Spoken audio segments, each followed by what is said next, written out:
This little light of mine, I'm gonna let it shine. Let it shine, let it shine, let it shine. Hi friends, I'm Carrie Jo, and this is Holy Chuckles Podcast. This is a space for honest faith, lived experiences, and shining a light in the places we've learned to hide. I'm not here to explain faith. I'm here to live it out loud.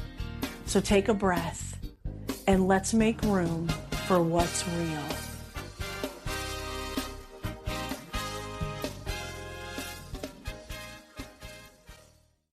Welcome back to Holy Chuckles. I'm really glad you're here.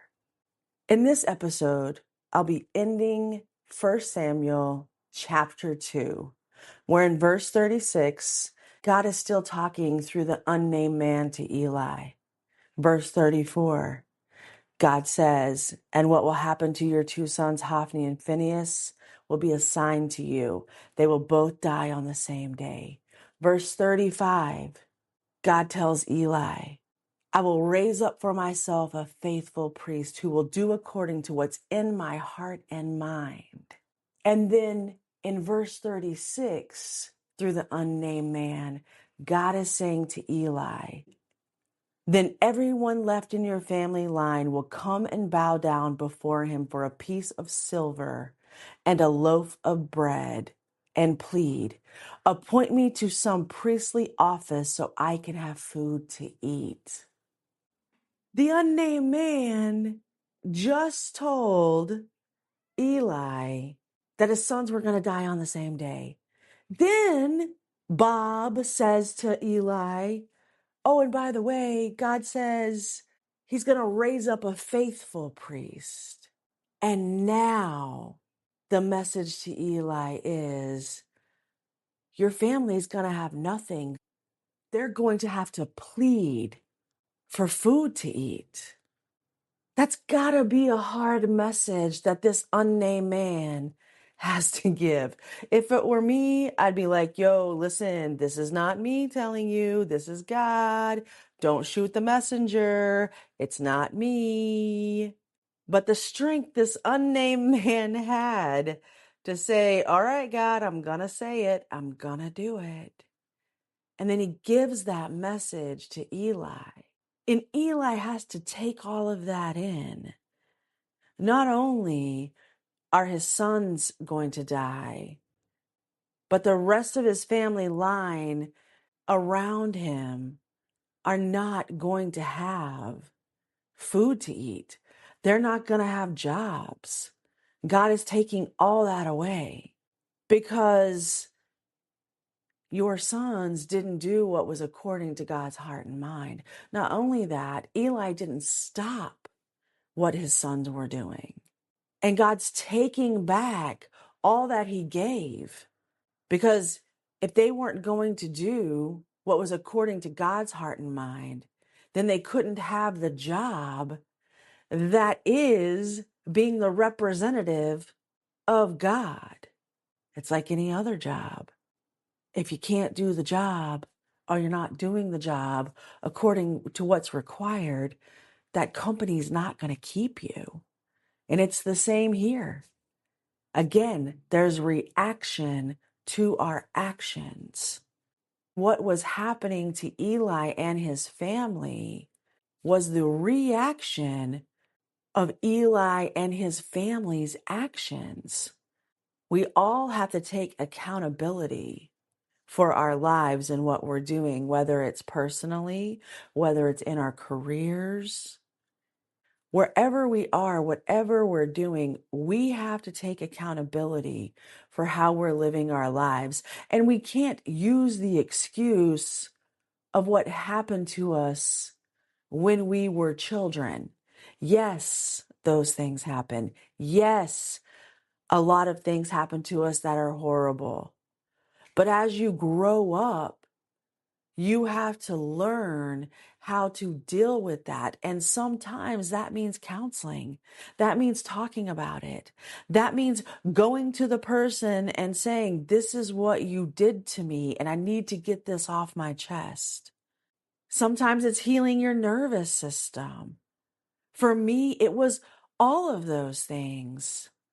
But what happened to us as children, or what happened to us throughout our lives, doesn't mean we can stay there. If we stay there, we continue to live from being a victim.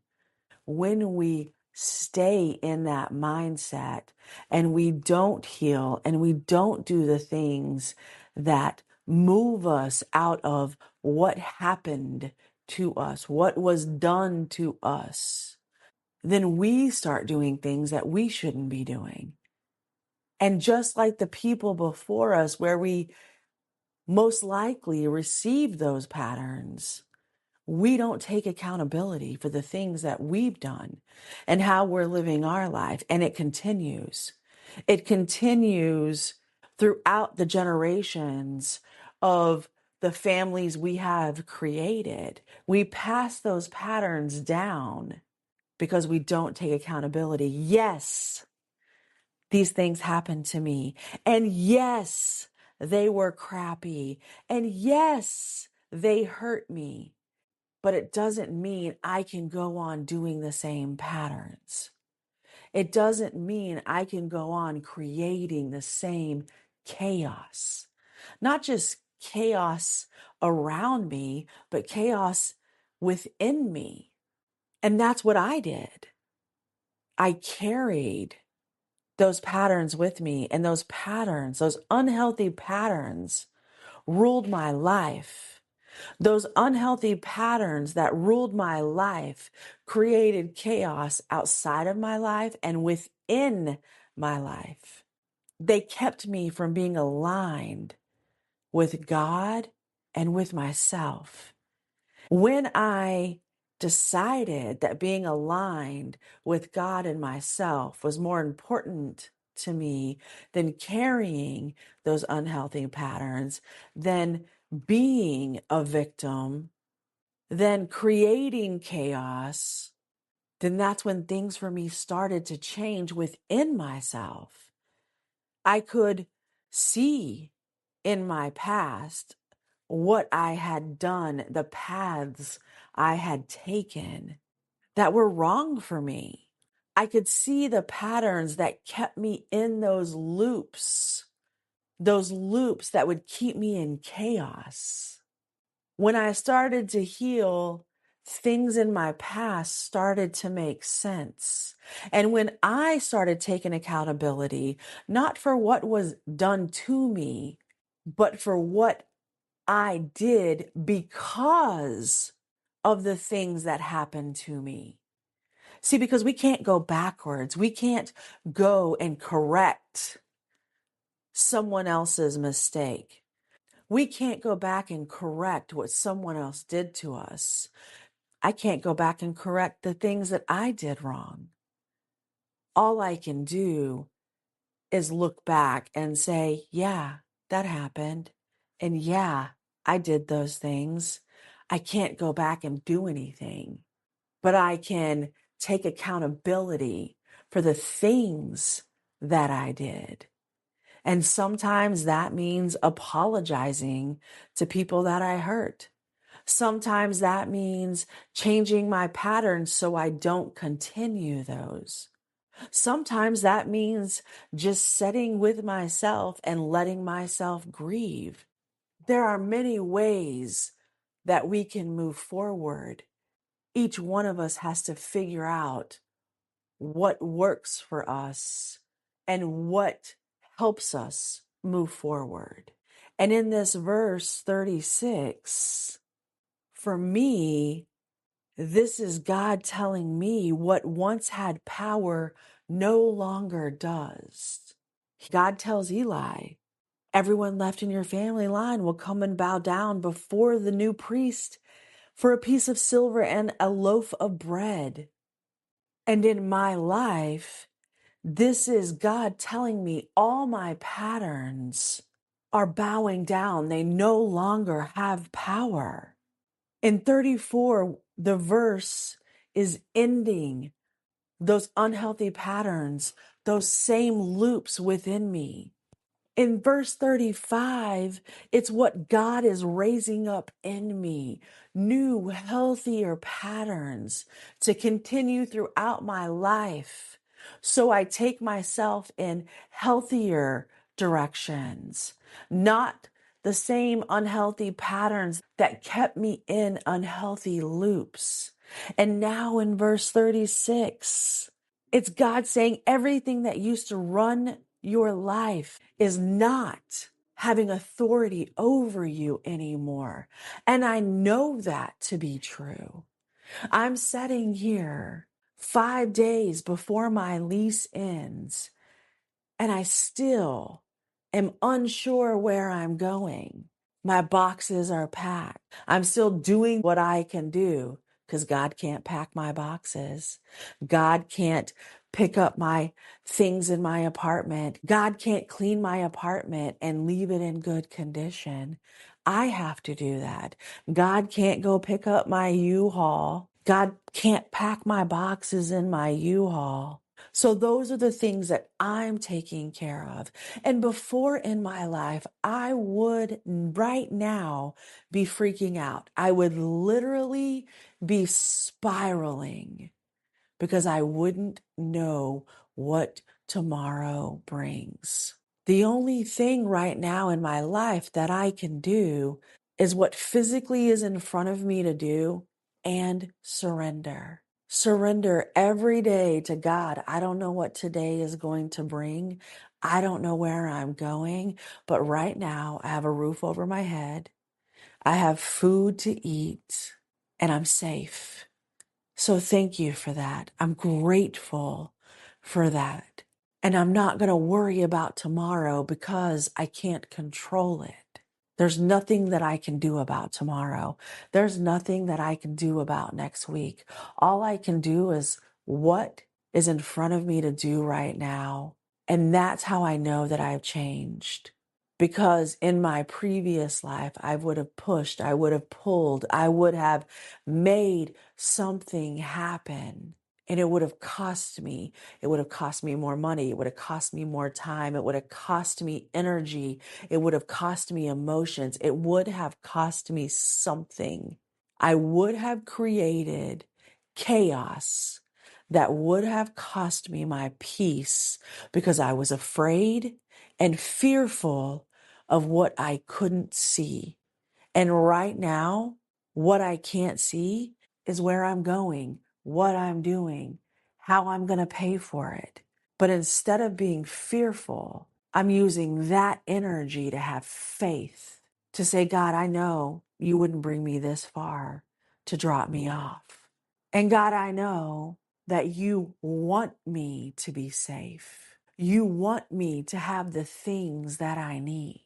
And so I'm trusting in you and I'm trusting in this process and I'm trusting in myself that these changes are not just because I had what I needed at the time, but these changes are real within me.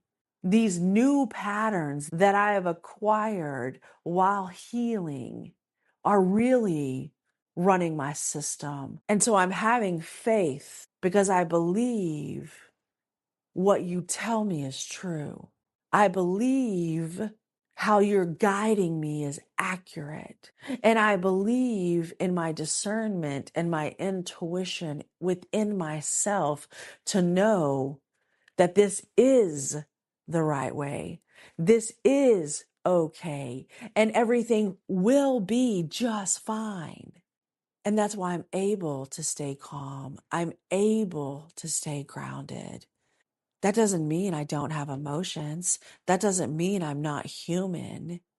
It means that I'm able to process those emotions and let those emotions be released however they need to be, whether it's crying, whether it's yelling, whether it's sitting here in silence, whatever needs to be released, letting those release so I can continue to stay grounded and calm in this situation. Because before, My emotions would have gotten the best of me. I would have acted out of emotion, not acted from a place of alignment, a place of calm, a place of groundedness. I would have acted from panic. I would have acted from being unsure of, I have to move, I have to do something. Now I'm telling my nervous system, I'm telling my body, I'm telling my mind, we're safe, we're fine. We have everything we need right in this moment. And we don't have to worry about tomorrow. We live right here, right now, in this moment. And if I continue living in what ifs, I miss everything that's going on right here in this moment. Even though I am unsure of everything in front of me, this moment is such a beautiful moment for me. Within myself, I am in the most peaceful, loving, calm, centered place I have ever been in my life. I am here in this moment because I made the decision that I was enough. I made the decision that I was worthy enough to start healing and being who God created me to be, whether anyone likes that person or not, whether anyone wants to be around that person or not, whether I have anyone in my life or not. I decided I was enough to stop worrying about everyone around me and just start healing myself. That I was enough to start aligning myself. That I was enough for God to love me right where I was at. That I was good enough, worthy enough to have a relationship with myself and with God. And that relationship could only happen when I decided that no matter what was happening within me, that I was enough, even in that unhealed state, even in that state of chaos, that flickering moment where I said, God, I want to be your vessel.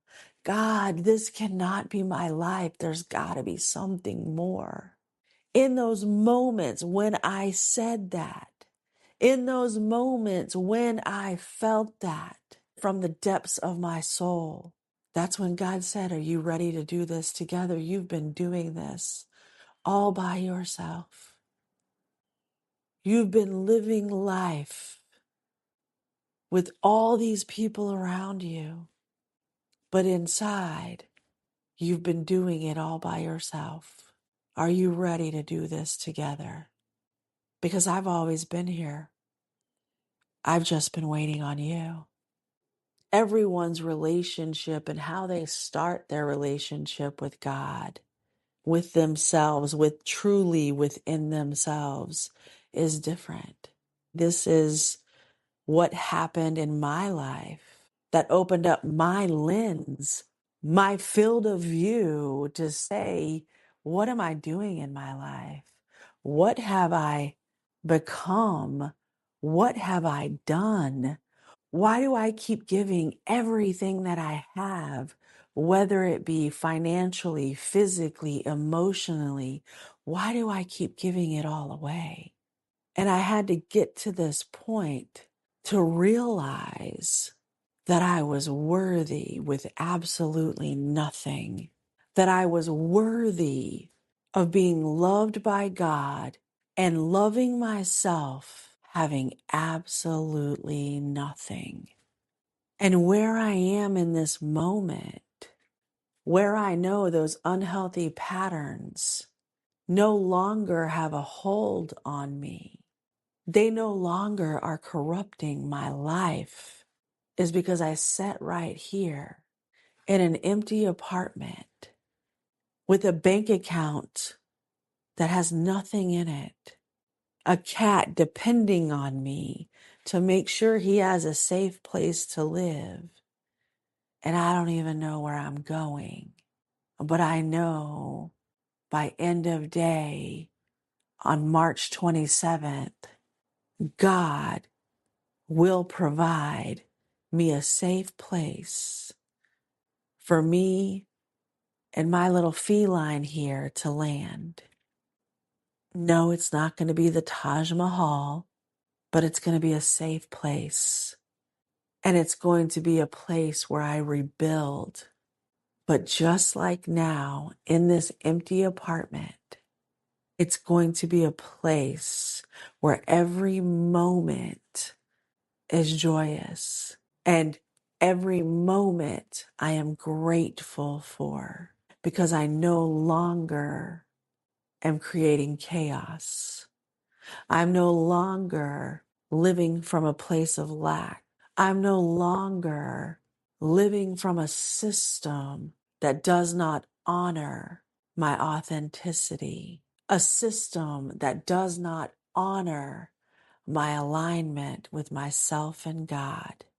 No matter the physical things that I do not have, I have everything that I ever needed right here inside me. I have everything to continue on this journey of faith, alignment, and love with God.